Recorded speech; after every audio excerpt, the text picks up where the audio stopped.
Hey, what's up, friends? Thanks for tuning in to YouTube. We're answering Bible questions. So if you've got a question about the Bible, you can submit them through our Instagram, or even better, just in the comment section below. Let us know. I mean, the Bible is a pretty big book. It's not the easiest book to understand. It's amazing, but it's complicated. Let's just be real, it's complicated.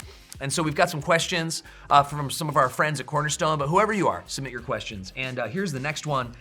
Were Adam and Eve real or just symbolic figures? That's a great question. Were Adam and Eve real people, or were they symbolic figures? You know, I hear a lot of people, more and more people, talking about Genesis as, especially the beginning, first couple chapters, as a symbolic thing, like word picture or poetry, not as actually descriptive of something that happened. And you don't have to believe that Adam and Eve were real to be a Christian, but you should, in my opinion, because that's what the Bible teaches.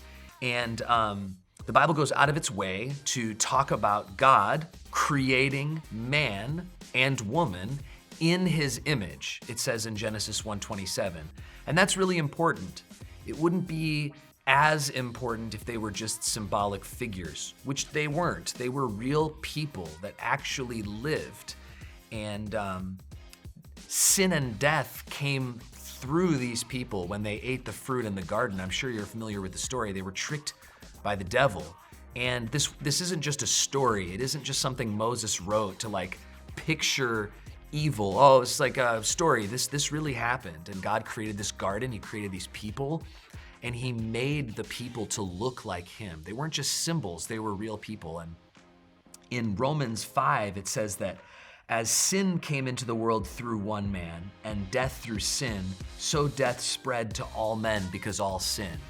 And Adam was not only a real person, he was also the person through which death and sin came.